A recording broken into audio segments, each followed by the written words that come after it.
Within about half a minute. Of what?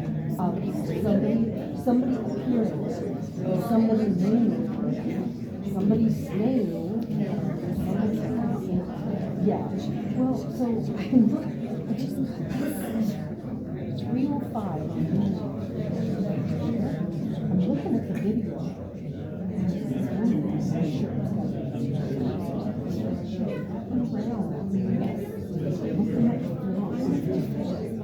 Right in the station. Like she's no, she didn't say what she was gonna do anything. She was looking for something. Well, Anastasia said that maintenance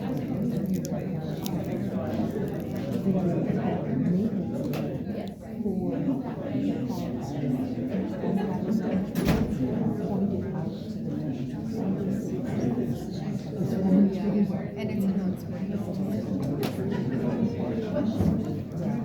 so she decided to finish it.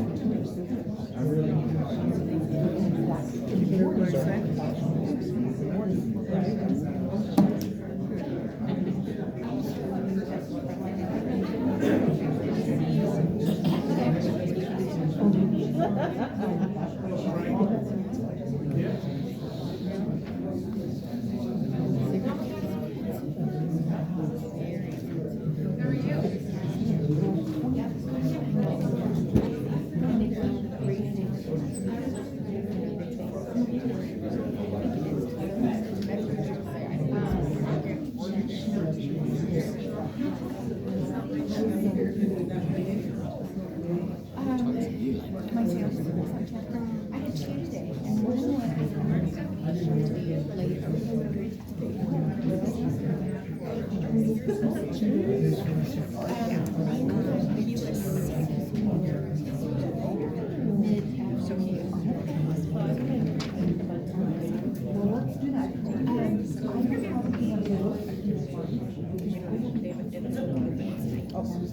you haven't missed anything. So you're done. Yeah, so I don't know where he wants to sit. Ashley's like, oh, it's true. I know where they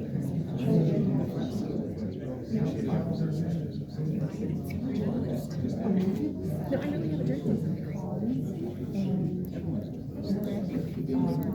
Did you get a live stream? Oh, yeah, I thought I texted her. Was on the other card, but I didn't realize it was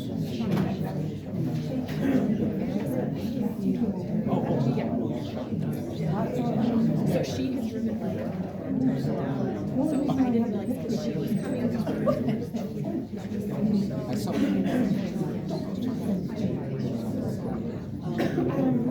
was one of them. They said no, they said we were going to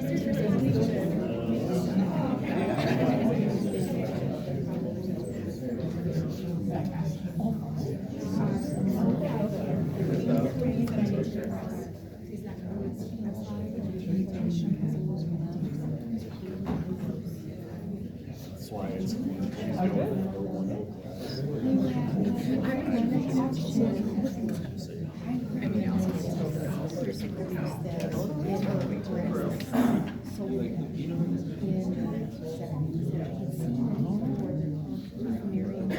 Chief told me is the design.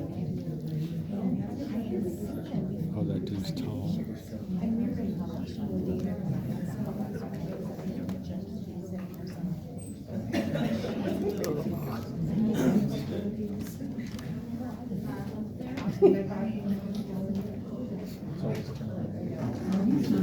That'll have to work.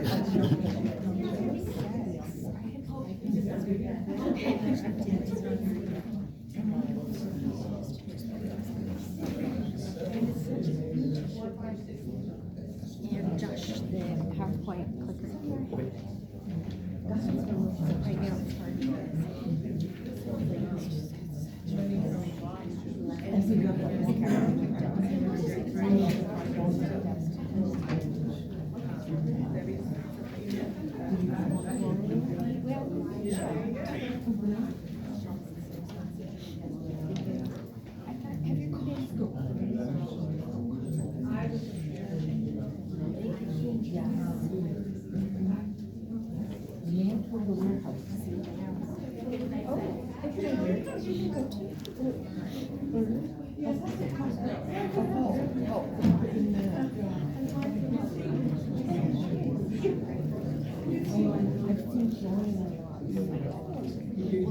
the luxury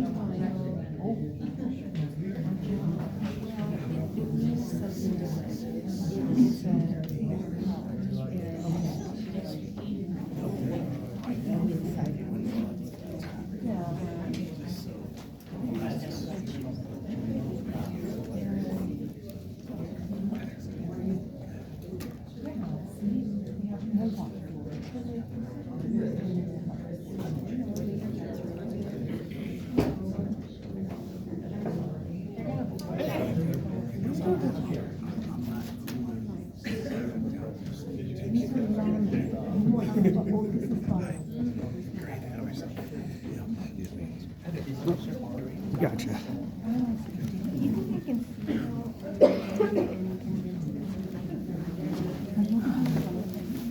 Okay.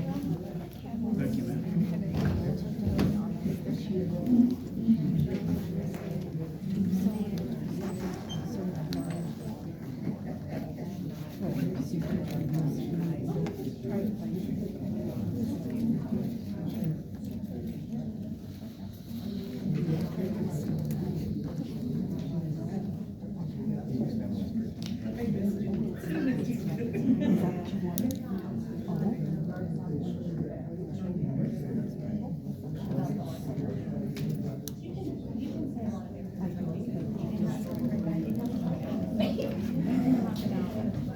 Great tip, thank you.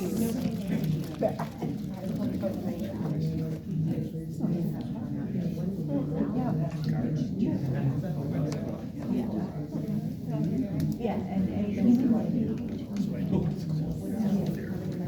I've been for years.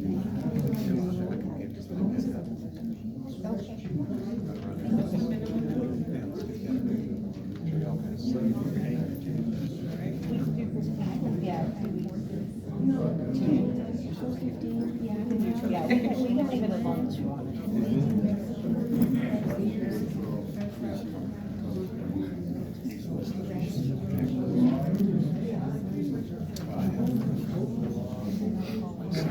Another guy, stories wrong.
Yeah, wait.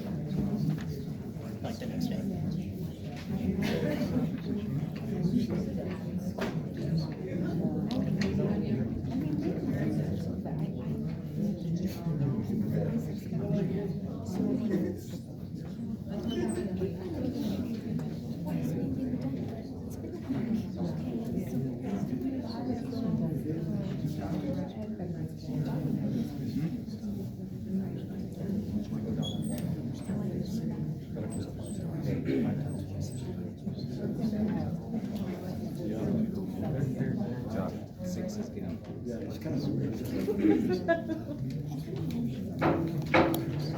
I call this meeting to order for Tuesday, January 14th, 2025. Will the clerk please call the roll?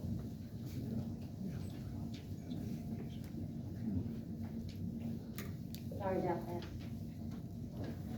I'm having problems over here on the screen. Mayor Susan Payne, Here. Mayor Pro Tem Sharon McDonald, Here. Commissioner Mark Hadley, Here. Commissioner Josh Reardon, Here. Commissioner Stephen Burnett, Here. Commissioner Warren Robinson. Here. Thank you. Sorry, I have a friend over here and I'm trying to explain to her what we're doing. And I will introduce her in just a moment. But before we do that, we do not have someone to do invocation this month, so I will go ahead and do it myself, actually. And then that will be followed by the pledge led by Commissioner Burnett. For everybody else, stand, please. If you would like, please join me in prayer. Father God, we thank you for this day, Lord, another day that you have made, and we will rejoice and be glad in it, Lord. I thank you for this time. I thank you for this city, Lord, and I lift each and every citizen up to you, Lord, and I pray that you would just be with us, Lord, as we go through the business tonight, a lot to discuss, and I pray, Lord, that you would just lead us and give us ears to hear and open minds, Lord, and help us, Lord, to make decisions that are best for this city, Lord. I pray that you would just lead us, guide us, direct us, protect us in all that we do and all that we say in Jesus' name. Amen. Pledge allegiance to the flag of the United States of America and to the republic for which it stands, one nation, under God, indivisible, with liberty and justice for all.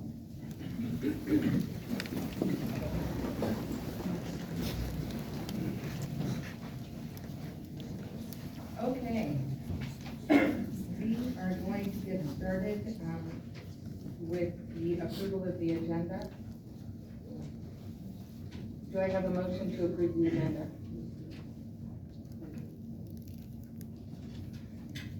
Oh, I'm sorry. Sorry. No, yeah. Not yet. No, not yet. Yeah, I'm sorry. Yeah, do I have a motion to approve the agenda? A motion from Commissioner Burnett. Do I have a second? A second from Mayor Pro Tem McDonald. Will the clerk please put up the vote?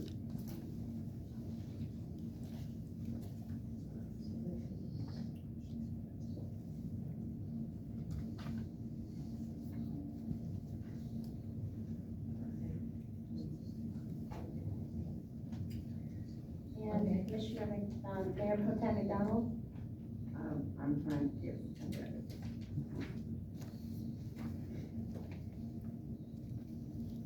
And motion passes 6-0. Before we move on to presentations, I do want to introduce my new friend. I have told this story like 5 times today, but I'll tell it one more, just because. So I was downtown at Christmas on Main Street back in December. And if you didn't go, you missed something phenomenal, because it really was great. And I'm so impressed that they actually pulled that off. But anyway, I was there and I went to several of the booths, as I always do. And I went to one particular booth, and this is Abby. Abby was sitting at one of the booths. And I don't typically tell people who I am, and I assume nobody knows who the mayor is. I don't know if that's a good assumption or not, but I didn't know who the mayor was like 15 years ago. So I just assume people don't know. So I'm minding my business, and Abby said, "Aren't you the mayor?" And I kind of laughed, and I said, "Well, I don't know. It depends. Do you like the mayor or not?" And she said she did, and I said, "Okay, well, in that case, I'm the mayor." And so we got to talking, and Abby's brother had some really cool stuff that he was selling, and one of the things that he was selling was a map of Alamogordo, but the format was Mario Brothers. And my daughter, who just moved to Arizona, she is of the era of Mario Brothers, and so I bought her a map because I thought it was cool. And then we got to talking, and her brother told me that she wanted to be the mayor someday, and you know, I thought, you may want to rethink that, but okay, we're not going to disillusion her right now. So, and so I invited her, I gave her my card, and I told her to please call me, and that I would show you around City Hall, and I would invite you to a commission meeting and set you up on the dais so you could check it out. Abby is a senior at Alamogordo High School, and she called me and she said, "Do you remember me?" I said, "How can I forget you," right? And so here she is, and Abby's mother is back there. Congratulations, your daughter is phenomenal, and your son, is that your son? He makes really great maps. I'll show you a picture afterwards. My daughter just thought that was like the coolest present she ever received. So if you will help me, join me in welcoming Abby to the City Commission tonight. And I always think it's cool when young people are interested in government. And so, of course, obviously that's one of my passions. That was my major in college, and so I'm excited to have you. Thank you for being here. And with that, we're going to move on to presentations, and this is happy, sad. So I'm going to have former commissioner, now state senator, Nick Paul come up. He was supposed to be here in December and he got sick, and I told everybody, I said, "Oh, I'm going to be like really cool, like little 5 foot me standing next to almost 7 foot." Anyway, that's okay. That's all right. We have fun with this.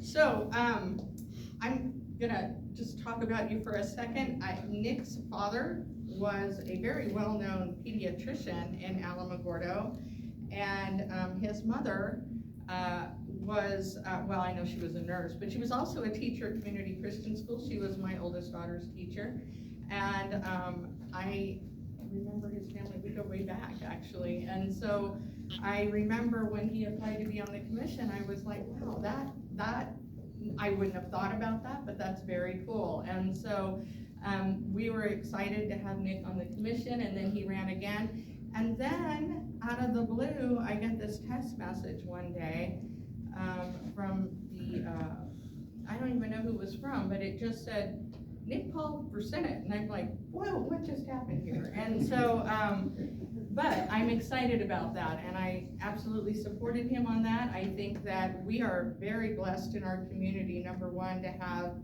now 2 of the 3 state representatives, if you will, that live right here in Alamogordo. And of course, the third one is Jim Townsend, and he is now a senator as well, and he's just phenomenal. I can't say enough good things about Jim. So I'm excited for you. I'm sad that you're gonna be leaving us, but I am excited for your next adventure. You know, you will get lots of phone calls from me.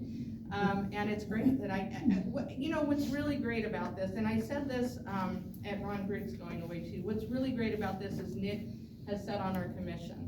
And so he understands what we do here in the city and what we go through and the barriers that we face as local officials. And, you know, oftentimes people think, well, the city can do this and the city can do that, and they don't understand there are state laws that prevent us from doing that. And so Nick understands that, and so I think it's gonna be a really great partnership. Because you understand the barriers we face, and you're gonna be able to go up there and help us fix some of that. So we are going to miss you. We truly are. I gotta tell you, I truly am gonna miss you. You know, you get comfortable with people, and then you're sitting here going, okay, what next? And so, but God always has a plan. I know He does, and He's gonna have somebody phenomenal in that seat. I'm sure of it. So with that, I do have a plaque for you. Guess I should just read it. Yeah. Okay. In recognition, appreciation of your service from December 2021 to December 2024 to the community as City Commissioner for District 1. Thank you for your dedication to New Mexico residents in your new role as State Senator, and it's from the Alamogordo City Commission. There you go. Thank you very much. All right.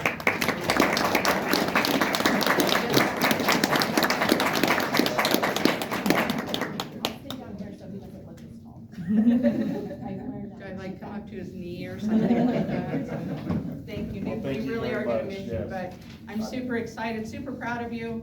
You know, goodness gracious, I'm getting old, man. I'm like, I remember when he wasn't that tall, right? And so, you know, to see him all grown up and you too, actually. I remember working with your mom at the high school, so it's crazy to see they're not kids anymore. They're not kids, right? And so, but congratulations, we're super proud of you, and I know you're gonna do wonderful things, so I thank you. appreciate it. Well, thank you, Madam Mayor, to the rest of the commissioners, city staff. It honestly was a pleasure being able to serve in this position. I thank the people that voted for me from District 1, all the voters there. But yeah, I mean, it was an honor and a privilege. You know, Abby, I applaud you for being as young as you are, taking a step to understand just local government. This is where action happens. You know, at the state level, yeah, it affects our daily lives, but this is where we all live, work, and play. And so, you know, I applaud everybody that decides to throw their name in the hat for this, because it's not an easy job all the time. But It's not glamorous, that's for sure. Serve with, so. All right, well, thank you. Congratulations to you both. All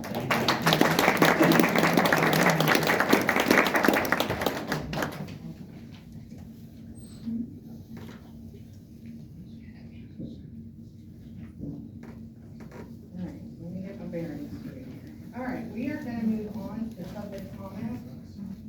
I have 4 people signed up for public comment. I'm gonna take them in order. They're speaking on different agenda items that may not necessarily be in order, but I'm gonna go ahead and take them in order. And we're gonna start with Kelvin Holly. Yes, ma'am. If you wanna come up here, and if you come up to the mic and state your name for the record, and you will have 3 minutes. And he's speaking on item 6, I'm sorry, item 6. Thank you, ma'am. My name's Kelvin Holly, and I just want to speak on item 6, because the house is up for condemnment. I'm up for it to be condemned. There's a lot of us in that neighborhood. I don't live here anymore, but I own a house down there still, and my house, along with several other houses in those neighborhoods, are still well kept up. And we're dealing with houses that are not kept up. And they are just making the neighborhood miserable. They're stealing utilities from us for 5, 6 months, I had to deal with a $700 water bill. And it was one of my own relatives storing the water.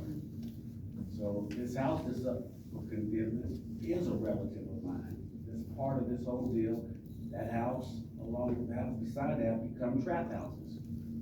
For those that don't know what a trap house is, it's dope. People go in and come anytime they want to. Right now, they're parking all in the alleys and staying over at these houses at night, you know, so it's not safe for the community. And any other community shouldn't want this in their community. So I'm here on behalf of these communities. You know, when I was a kid, this used to be a pretty town. And I hate even driving through here now because it has just turned to trash. And I think the community, the people, we have to do what we have to do to take our city back.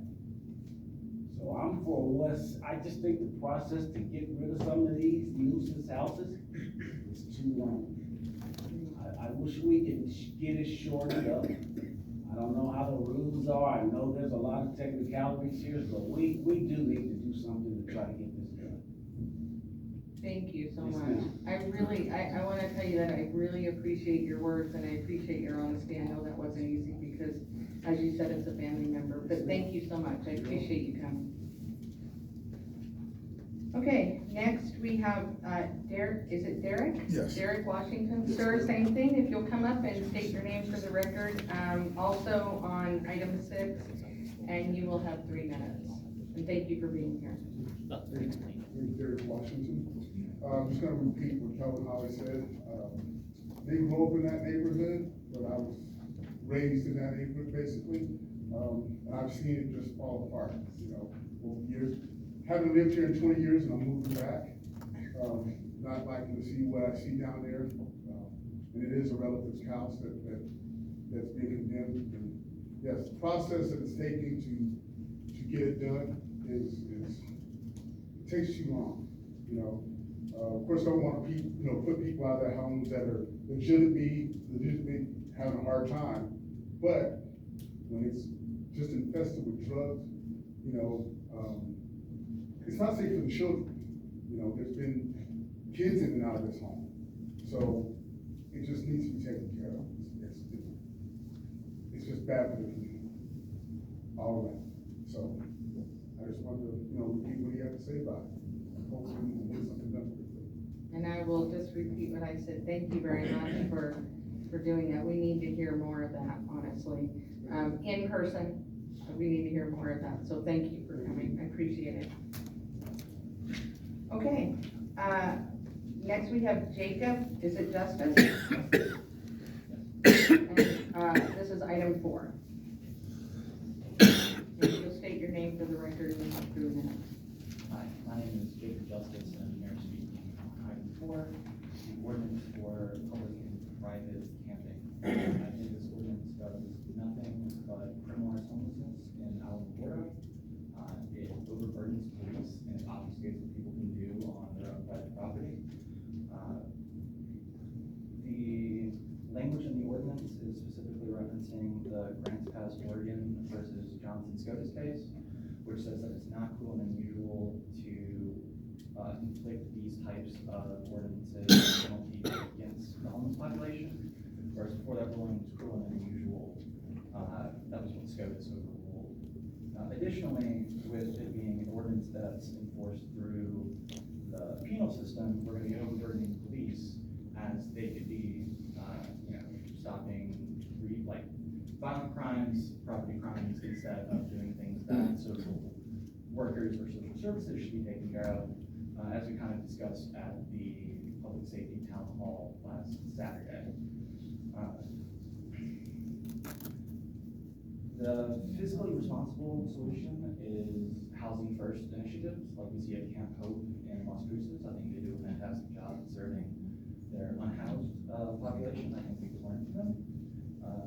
Finally, I think the ordinance actually goes against the mission statement on the very front page of our notice of meeting, where the city of Alamogordo is solely for the purpose of providing the best possible services to our customers, citizens of Alamogordo, and we're committed to these services with honesty, integrity, compassion, fairness, and commitment to excellence. and that y'all are committed to the long-term financial stability and responsible growth of the city, driven by the economic realities. The economic realities are that people's water bills and power bills are increasing, and that this ordinance, if they find themselves out of the house due to those increasing prices, could find themselves out of the house into jail. I hope that we can come to different conclusions about how to care for unhoused citizens in ways that put them in houses first with affordable access to medical and mental health treatment. Thank you. Thank you. And finally, we have Courtney, is it Squires? McCary Squires. Yeah, okay, McCary Squires, and also on item 4. Yes. Thank you for being here. My name is Courtney McCary Squires. Madam Mayor, Mayor Pro Tem, Commissioners, and City Manager Hernandez. I'm here also to address item 4 on the consent agenda regarding the encampment ordinance. I do want to say that when I saw the ordinance, I was really optimistic about seeing it because it opens up the possibilities to have more conversations about ways that the city can support nonprofits or community-based organizations to create more public and private partnerships to be able to address the issues with our current housing deficiency. But over the last several weeks, since the first publication of this ordinance, I've seen a lot of talk in the community, whether it be on Facebook, in person. I was at 100% Otero housing meeting today, and there's just so much dissatisfaction in the community about this ordinance. The residents here are not happy with the way that it is written, and a lot of people feel that it's extremely discriminatory because of some of the punitive aspects of the ordinance. So I am here to speak on behalf of Whitney Hands' stance on this ordinance and things that we are also not in agreement with in regards to how the ordinance has been written. But I'm also hoping to speak on behalf of some of our community members who think that this ordinance isn't just and could be revisited and reviewed in a way that is more fair and compassionate towards the residents here of Alamogordo. I'm hoping that when we look at the consent agenda, the commission will consider pulling that item from the consent agenda so that it can be discussed. And some of the issues that could be hit on are potential litigation that this ordinance could open up for the city, some of the ramifications that the city and the county would be experiencing when the police force is having to enforce arrest warrants for the residents who aren't able to pay these fines.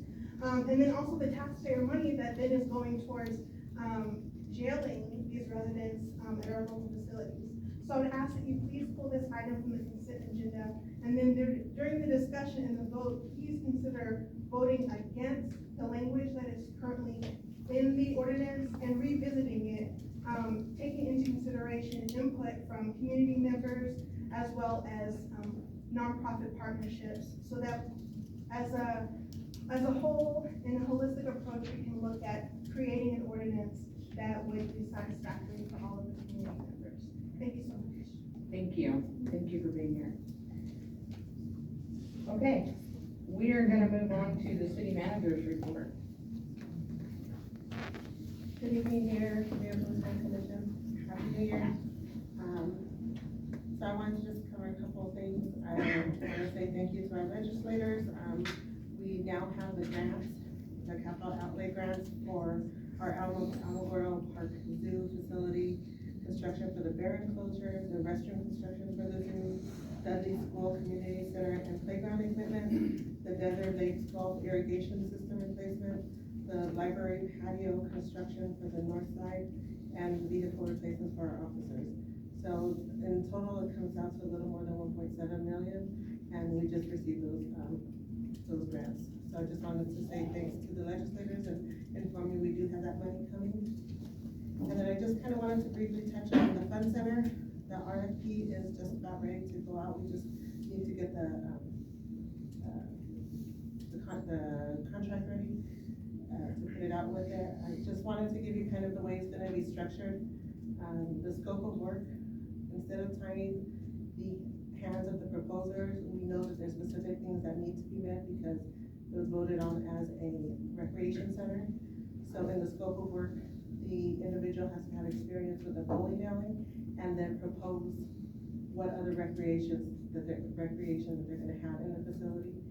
because they have the industrial kitchen, they have to have some type of restaurant menu. It's up to them to propose what exactly that they're going to provide to us. We are able to provide our liquor license to them. So they'll have to, of course, they can use their liquor license, but of course they have to meet all the background checks and all the federal requirements. And to get kind of, the lease issue is a big one, so we're gonna go to a revenue model sharing, put that out there to see where we get a percentage of the revenue as opposed to making pay the lease amount. Once we get this out, we should be here hopefully by the end of the month. Have to emphasize this extremely, no commissioner can talk about it to anybody. Once it goes out for RFP, the only communication that can happen, they need to go directly to the purchasing officer, which is Mark Hayek. And we'll have it out there probably for about 30 days and then get the proposals in. We'll have a committee of 7 scoring them, and we'll have them submit presentations, and then those presentations, we'll come with a recommendation for commission, and then we'll put the presentations also on the agenda so you can see what was presented. So just wanted to give you kind of this is where we're at. So we'll get to see, we'll get to see all the presentations, but then you'll have a recommendation of like the top 3 or 4 or something. Yeah, we'll have it scored with a committee of 7. Okay, got it, okay. Does anybody have any questions? Okay. All right, we're gonna move on to, remarks and inquiries by the city commission. I have one. Yes, sir.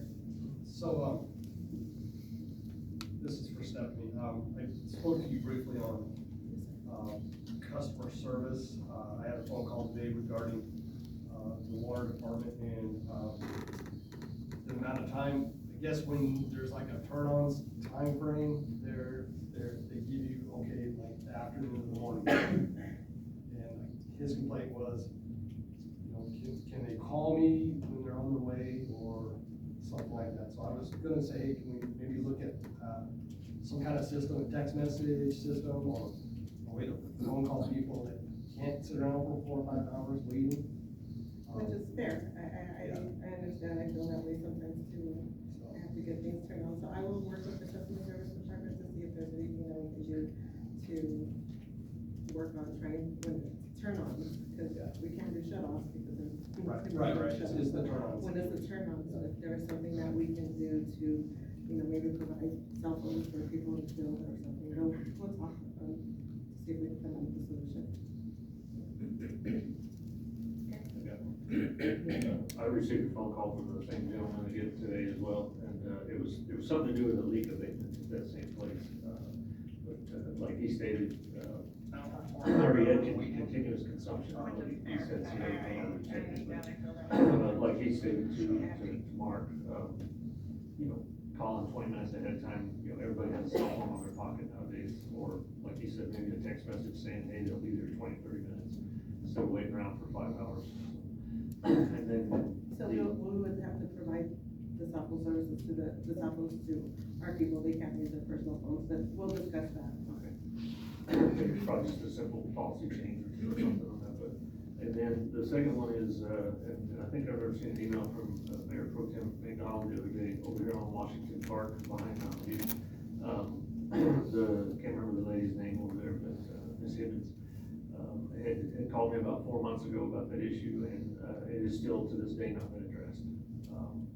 She called me, I think, the day before yesterday, or on Monday afternoon. I had a phone call from her, and I noticed the email from Commissioner McDonald.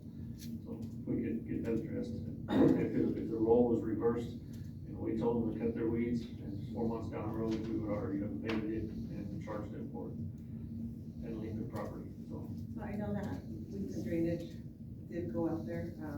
One of the kind of issues we have is everybody in weeds and drainage and streets on the streets right now. And we're looking to get an abatement contract. Jimmy's trying to get that RFP out there so that we can address these drainage channels, because right now we're focusing on streets. So I will follow up to see where Jimmy's at on that abatement contract. I've actually never asked about that. I think that's what you do. Yeah, it has been, I have to say, it's been way too long. It needs to be cleaned up. Or, a time frame so we don't look like we're lying to people or, so, yeah, I agree. Okay, is there anything else? Okay, anybody hear the governor was here the other day? No? Yeah? Okay, governor was here. I guess I could just pretend that didn't happen, but it did, and, it was not as productive as I was hoping it would be. I think we got way off topic, and, I'm a little disappointed in that. I felt like, some people were interviewing for something, I'm not really sure what yet, but I guess we'll hear about it eventually. But it was an interesting discussion, for sure. And you really want to think about this mayor thing. I'm just throwing it out there to you. Thick skin, man, thick skin, right? Thank goodness I have that. But anyway, it was, as I said, not as, I'm a little disappointed because I was hoping we were gonna have a different discussion, but whatever. Anyway, so, yeah, it is what it is. It sounded like she was trying to push gun control a little bit too. It sounded like she was trying to push gun control. It sounded like she was basically bashing our officers. Yeah, that's what it sounded like to me. I was super disappointed. And I figure if everybody's entitled to their opinion and we're not exempt, and that's just my opinion. So, and hopefully we can have a civil discussion about when we present our opinions rather than the 10,000 comments that we'll probably see later. But whatever, anyway, there's really not 10,000 comments. I think really that's the point. I think, you know, we're not always gonna agree on everything, but yes, I absolutely agree with you. I was really disappointed, to be honest with you. Because I think that we have a tendency to definitely paint everybody with a broad brush, and it shouldn't be that way, but whatever, it is what it is.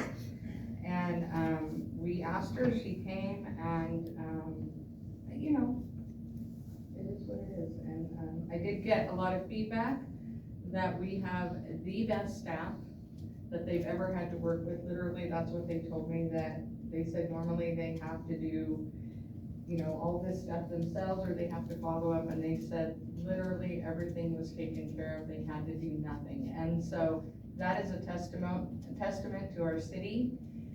I think the welcome, and I believe that was the fire department out there that welcomed her. I think that was incredibly gracious, and we should be proud of Alamogordo because we have some phenomenal people that work in our city.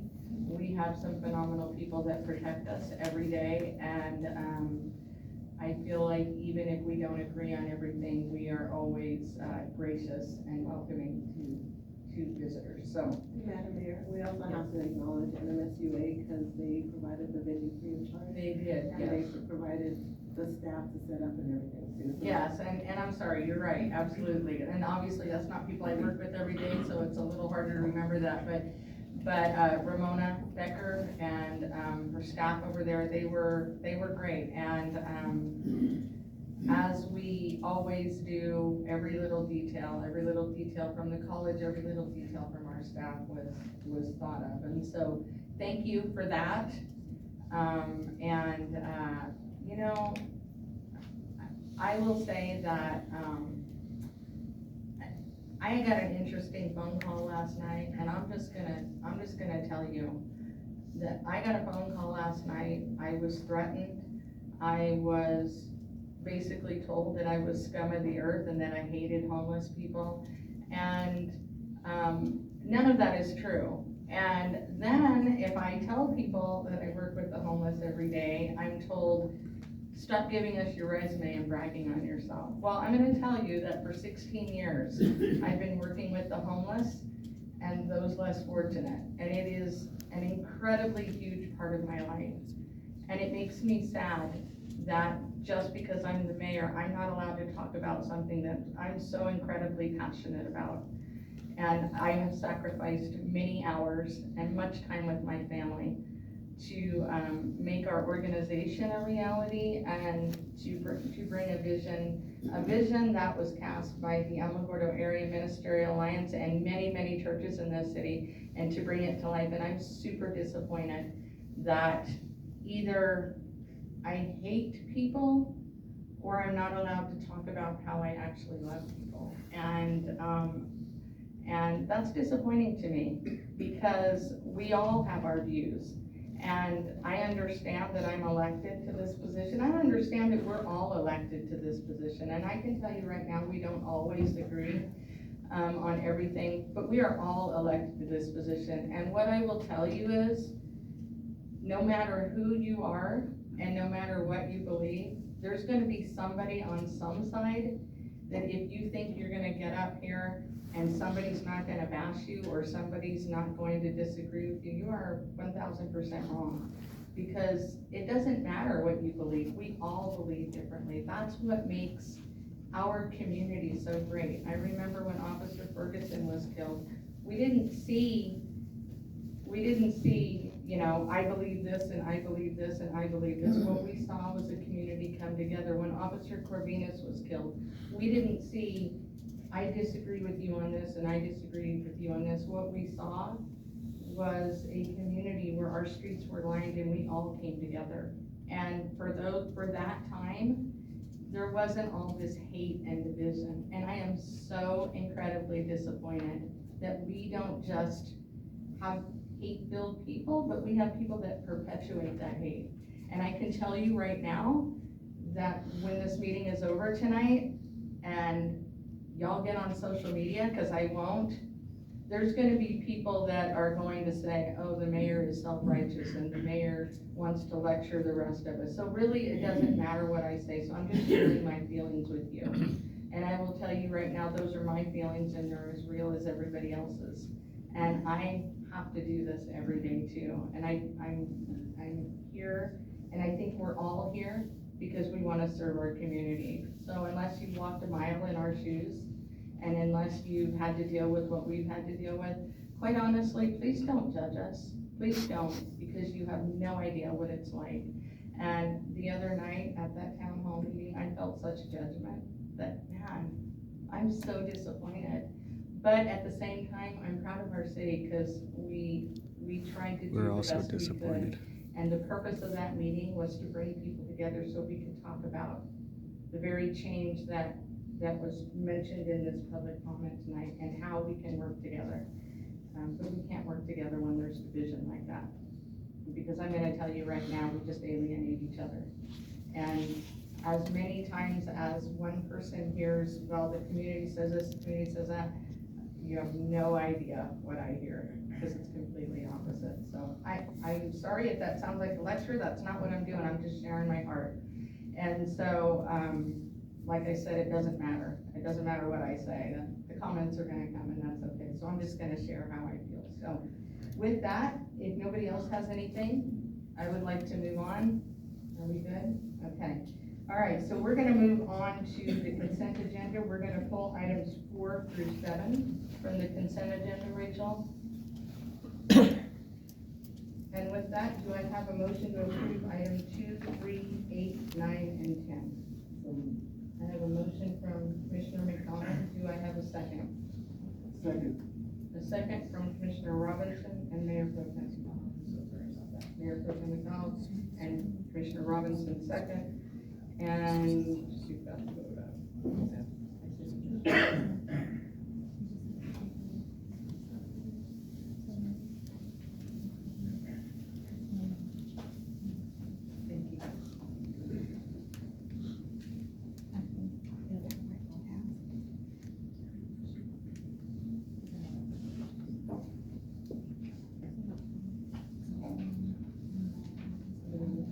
And we still need the mayor, Commissioner Burnett, Commissioner Robinson. I voted.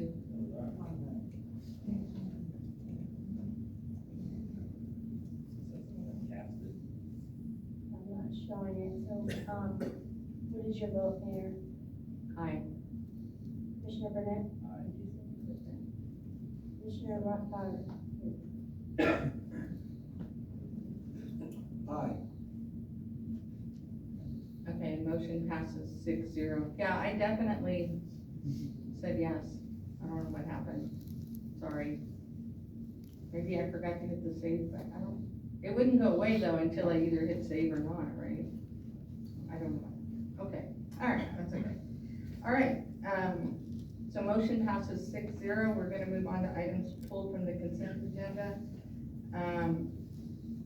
Do you want me to start with item 4? It's probably gonna be a pretty lengthy discussion, or should I do, 5, 6, and 7 first?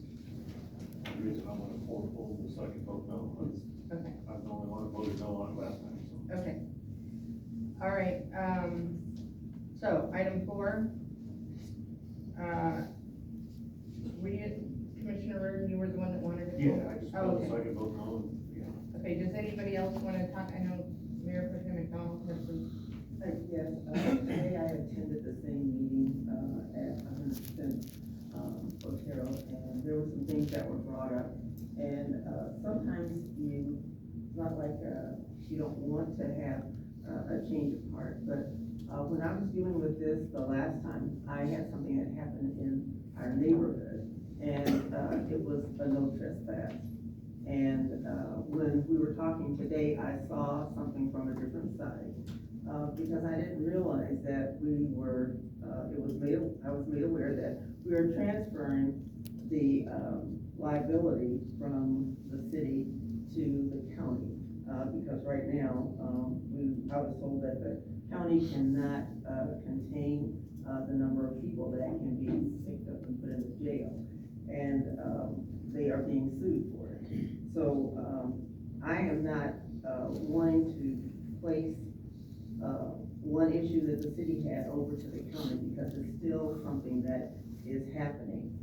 The other thing is that there's a $500 fine, and up to $500, and 6 months in jail. And if we are aware, most of these people are actually filtered through the jail. They may go in, but they're out the next day. And when you start applying fines to them, we are not going to get the money at all. So, one of the things that, I was looking at, and then the other part is having 6 months in jail, which, that is criminal to make somebody who is homeless, stay in, prison for 6 months. And then, of course, the other issue is that when people are out on the street, it's saying that they can't stay on private property or a place where there's no place to get rid of your sewage. And so that's a bathroom issue, and everybody has it, whether you're in a home or you're homeless. So I wanted to rethink it and just kind of see if we could have more of an open dialogue on what we're passing here, so that we can get all of the facts and not transfer an issue from the city to the county, and then produce more libel suits against the county. And also, when I talked to some of the people, they said we do have the city mobile crisis unit, and a lot of these people, and I think in the contract, the police are supposed to refer them, so that we can have at least whatever the crisis unit can actually do for the people who are in these situations. Maybe give them an opportunity to not go and have more trauma in their life because they are dealing with a homeless issue. So I'm not saying that I don't want some rules, but I am saying that I don't want the homeless criminalized.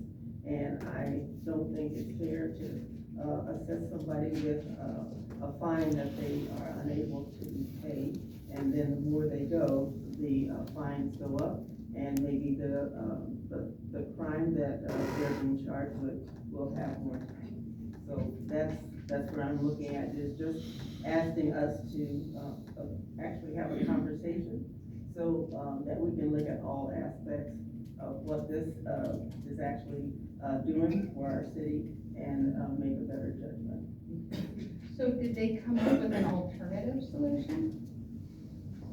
Was there an alternative? Was there, I would like to hear an alternative solution. Well, the alternative that they're looking at is, making, places available for the people to go.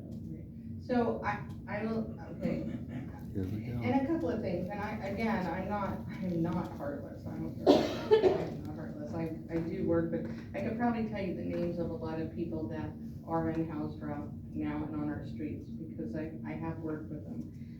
However, I'm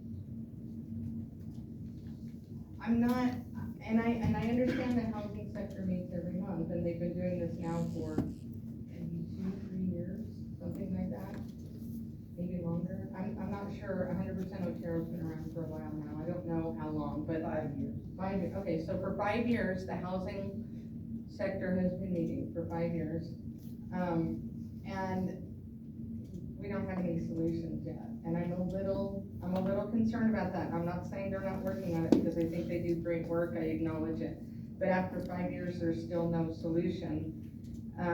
I would like to, before we move further, I do have our fire chief here and Lieutenant, I'm sorry, I know who you are, sorry. Lieutenant Skaggs, I really would like to hear from both of them, if you don't mind coming up. I know they have some stats for us, so.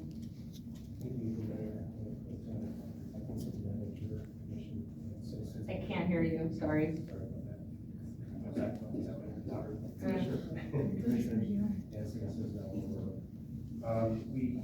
Lieutenant Skaggs here, actually ran some stats here last week on just the incidences that we've had pertaining just to the fire department alone. So I'll go ahead and let him go over these. He actually went into the archive systems table to find these and actually run documented back. Now, this only goes back to the year of 24, beginning of 24 to present. Okay.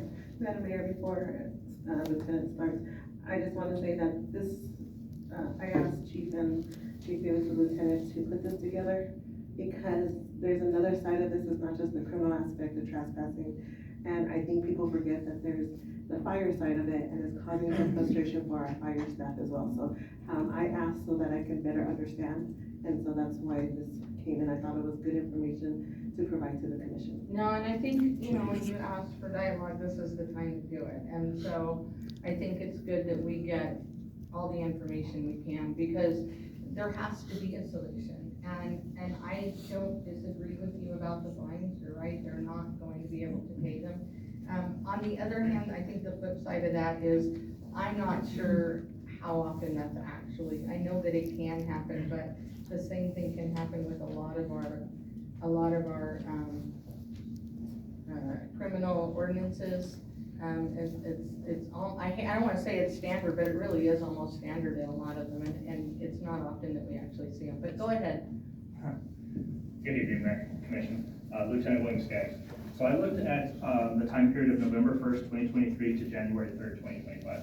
And I will tell you guys, since January 3rd, we've had approximately 4 to 5 additional incidents with homeless and fires since I put this report together.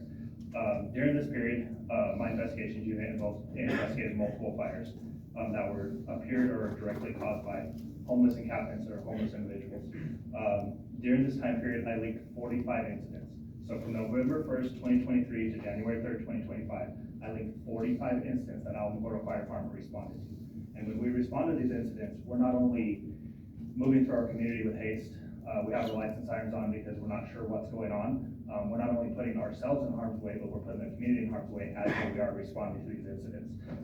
During this incident count, the common causes of these, most of them have been linked to homeless individuals unsafely trying to cook or stay warm.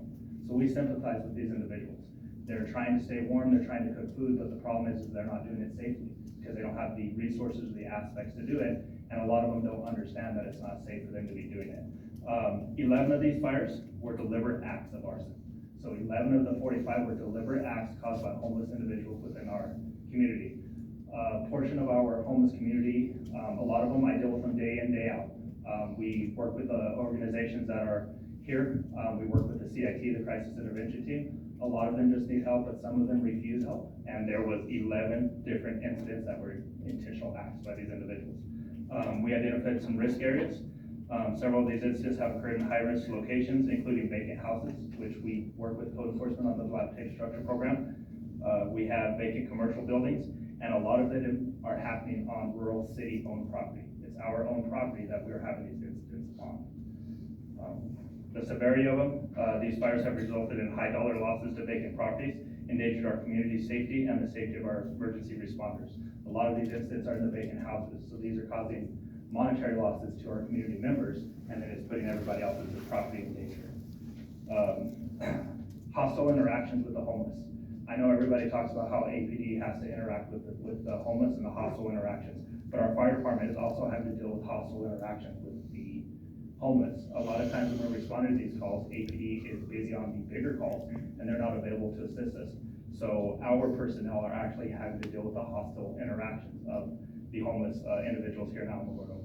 I picked 3 incidents that I'd like to bring up because I believe they're a cause of concern. So we have had multiple fires at 516 East First Street, which is behind the strip mall there, Discount Tire between Granada. Between November 18th and 19th, 2024, we responded 5 times to this address in reference to a dumpster fire and trash fire in the alleyway. All the fire incidents were linked to conflicts between the homeless individuals who frequent the area. So a lot of these fires that we're dealing with are issues between the homeless where they're burning each other's stuff or burning areas so people can't stay there. It's also, if you would refer to the gang side of things, it's like a turf war. The homeless have a turf war going on and they're burning each other's stuff. Homeless campfire on 12/7/2024. On 12/7/2024, fire personnel responded to an unknown fire west of the tracks, between the tracks and the bypass. Upon arrival, which I was the first unit on scene, I was confronted by a homeless individual who hopefully admitted he started the homeless camp on fire. This individual threatened me with a knife, and then when APD got on scene, he resisted arrest and had to be forcibly taken into custody. This is what our fire personnel are dealing with every single day. So when we say that APD is dealing with bigger crimes, these homeless fires are becoming bigger crimes, and it's threatening our personnel. And then the attempted arson of the vacant also. On 12/28/2024, fire personnel responded to 2200 North White Sands Boulevard in reference to a fire up against the building. The reporting party described the homeless man as starting the fire. Upon arrival, fire personnel discovered a passerby extinguished the fire. The investigator concluded that this was an act of arson and it was an attempt to burn the building down. The selfless act by a bystander kept the fire from spreading. We got lucky on this one. Luckily, one of our citizens stopped and put the fire out. If not, the vacant houses there and also Indian Wells and White Sands would have been up in flames by an act of arson from one of our homeless members. I have ongoing investigations. I'm collaborating with our local law enforcement and entities outside of the city to try to come up with solutions, but we have not. I've been working in the investigations unit since 2018 is when we started it, and we have not come up with a solution to fix this. And it just keeps growing more and more and more. And a lot of these homeless individuals that we see and that we deal with are not our local ones, the ones that are here, the ones traveling through. So they come through and they create problems within our city, and then they leave and we don't see them again. Or we'll give one of them a place to stay, or unfortunately they go to OCDC and our fires stop. And then as soon as they're released, our fires start up again. So it's a problem, and I don't have a solution for it. I just know that we have to do something. And the biggest issue is that we don't have a way to enforce this. So when we go out there, we don't have a way to do anything. We have what's called officer discretion. I have the same thing as APD does. I don't charge crimes. I recommend charges to APD. I have the same officer discretion. So when we go out, we deal with the individuals and we see somebody that is merely trying to stay warm or trying to use heat to cook, we don't necessarily have to cite them. We can educate them. We do provide resources for them. I make multiple phone calls in the middle of the night to the different organizations to try to find them a place to go. But the ones that become a problem when we just go back and back and back, where they're on the private property, we don't have any way to go in there and mitigate that problem. That's why myself is in support of an ordinance where we can. Because right now I don't have any grounds to go onto somebody's private property and tell them that, hey, this person can't be staying there. But I'll reiterate, and I know it's been told, I have the same frustrations. We go to a vacant house and somebody's doing something unsafe inside. If we can't find the owner, we can't do anything. Even though that it's unsafe, I know that we're gonna be back, and there's been multiple instances where we go to a vacant house, somebody's squatting, they're having a fire inside, we tell them they can't do that, and then we're back a couple days later for a full-blown structure fire, because we have no way to enforce it. I reach out, I try to find the owners, but I have the same frustration that APD and code enforcement does. We can't reach these owners, and we have no way, so that's why we support the ordinance, to say that we need to be able to do something. But I want you guys to understand, we do sympathize with these individuals. We do everything we can for them, to provide them resources. I buy mills multiple times. My wife taught me that. So there's times we'll go out there, I'll take these guys' mills, I'll take these individuals' mills just to try to make sure that they're taken care of. So we are sympathizing with them, but these fires are concerning and it's putting our community and our personnel at risk. Thank you. Thank you. One mentioned there was the abandoned hotel right across from Big O Tires. That one, actually, they tried to set that one on fire. We were able to get a hold of the business owner, the property owner, and they were actually blowing up. But over the weeks that passed, you can actually see where they're starting to get back into that again. And that is the one, is that the one that I talked about that's next door? That's it used to be, what was it called, the Ace, or no, what was that hotel? You know the one on White Sound? Yeah, whatever it was called, it's obviously boarded up now. The building next door to it, I think it was a machine shop at one time. And, Should do something about all these that abandoned building was buildings. broken into multiple times. The last time they broke into it, they used a sledgehammer and broke through the cinder block and crawled in a hole and got in there. And then they would run and they would run to that hotel next door. And so, and I got multiple calls from this person, and it's frustrating because I agree with you. I do have compassion. I have individuals that I know are homeless. I have one lady that comes every week for food. She comes every week for food. And she said the reason she comes to us is because where she's sleeping, she doesn't have to leave her stuff very long, because she knows if she leaves her stuff very long, someone's gonna steal it. And so we just give her food. It's not just fine, if you're you know, it's homeless. not that big of a deal. And so and the only reason I tell that story is we understand the dynamics. I understand the dynamics. I do understand.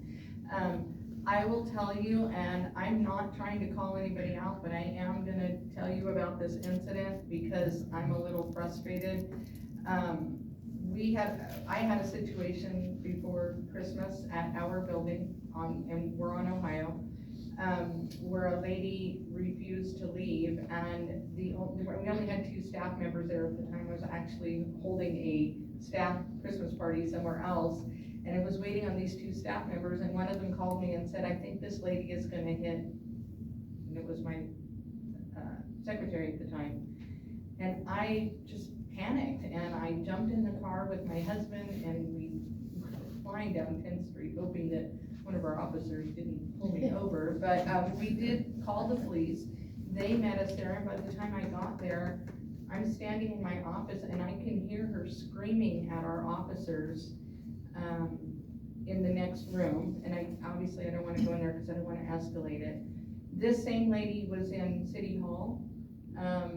Several days before that, she refused to leave. She was harassing our receptionist and demanding that she, I don't know what, go to Starbucks or something and get her the free water or something and all of these other things. But anyway, so she ended up at our building, and I thought the officers were gonna have to arrest her, and I was terrified.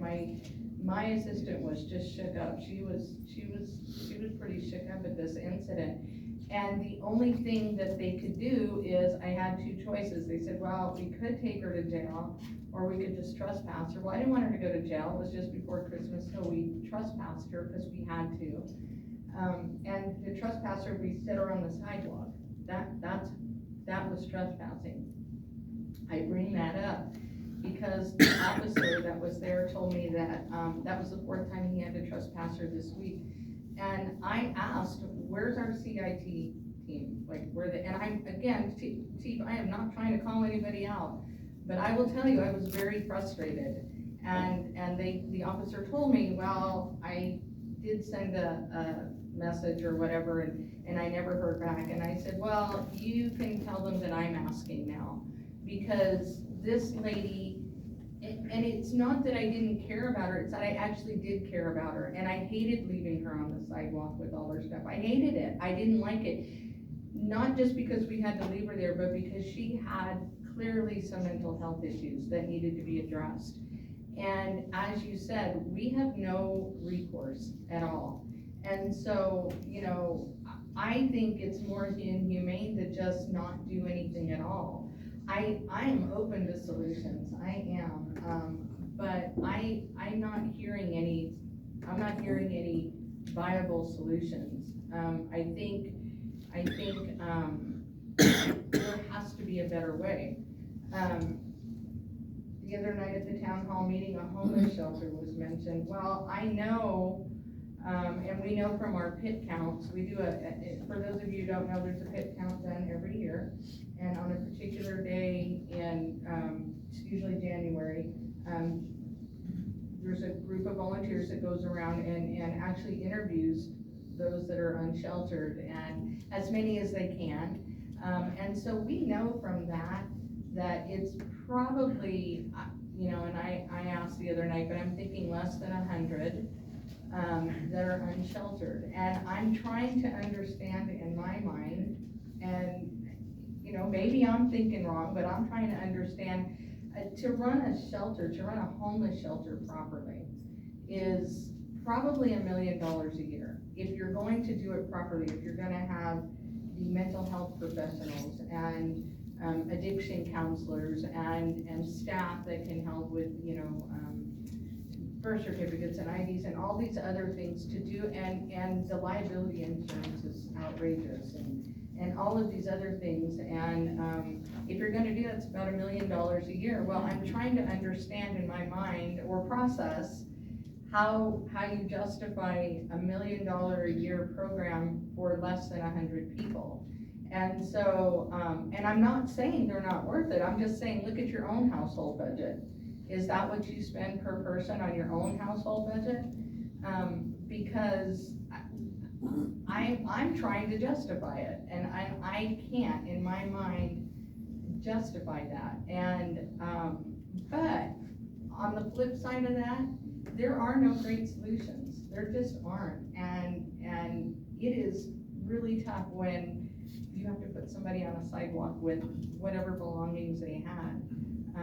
But she was dangerous, and she almost assaulted one of my staff members, and I can't have that either.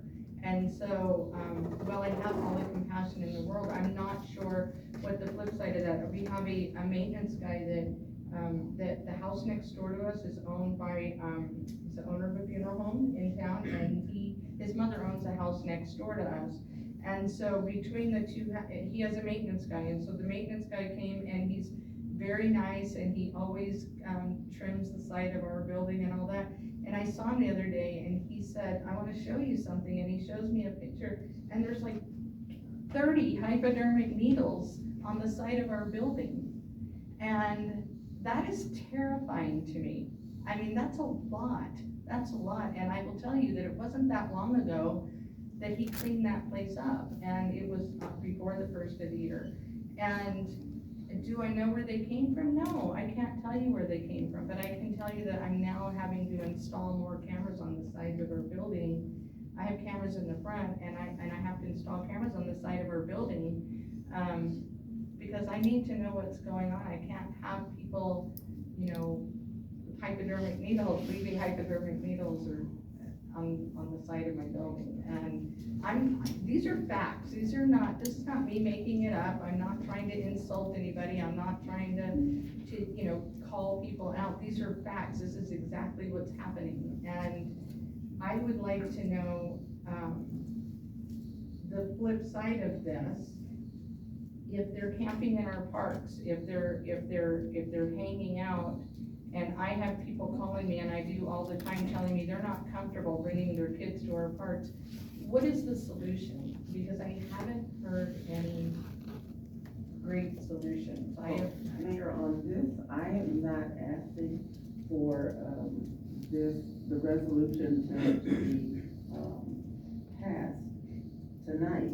I'm just asking because That we revisit the fine. Just revisit it. I said because I understand that. I mean, I think I'm one of the ones who brought up the fires in the 5th district in condemned houses, But I think the only thing that I am asking and that I would like to make sure as far, as our money situation here, because we're trying to move forward. And if we could, get a resolution that could, at least satisfy everybody, at least to whatever degree it is, to go ahead and do that. I said, because I am opposed to the fires being started in the, in the whole town. And I'm also, just looking at the fact that, you wanna treat people fairly. You wanna be fair about how you're looking at it. And the only thing that I'm asking as a result of, like I said, I am a commissioner, and when people bring things to me, whether it's comfortable for me to talk about it or not, I wanna bring it forward because I think, I'm supposed to be a voice. And so I'm being the voice. So I'm just telling you that tonight, the concerns that people had and the fact that, they just wanted to have more of an open dialogue. So nothing, Which is what I hope we're doing right now. So, and I told them that I'm only one vote, and, I said, whatever, is going to be determined, they have me saying what they told me. So do and I they wrote it give down. you an alternative to that? And I think I said that earlier, I said, no. Our city attorney. So, Yes. Mayor Pro Tem, one of the things I do want to, bring to your attention that might help, because I know one of your concerns is about any possible fines. So we do allow for community service in lieu of fines. We do that quite often. We do that for really anyone who gets a fine with the municipal court. My office, we never oppose it, and the judge honestly probably wouldn't necessarily let us oppose it. And I think it's quite a bit of money. I want to say almost about $20 an hour that we do, for each community service. And I might be off on that. But I know it is quite a bit for each hour of community service you do. We will put that towards your fines. And that's open for anyone, for any kind of fines. If someone comes in and can't pay a speeding ticket, we've done that. Okay, so let me ask you this. We can't, and I don't know, so I'm just asking, we can't put that in an ordinance in lieu of a fine? We can't require that in lieu of a fine, or no? So that's judicial discretion. But I can tell you that it is standard practice, and they always do that. But we can't say, if. So we can't require it, okay. community service. It's an option, but, See, I feel like something like that might be better, because I think, if you're on this, let's face it, if you're on the streets long enough, and I have to tell my staff this all the time too, because they've got people come in and they're angry and they're frustrated, and I tell them all the time, don't take it personally. You're talking to people that have been living on the street. They're frustrated, they're angry, they don't like their circumstances, but they don't know how to get out of their circumstances. And I feel like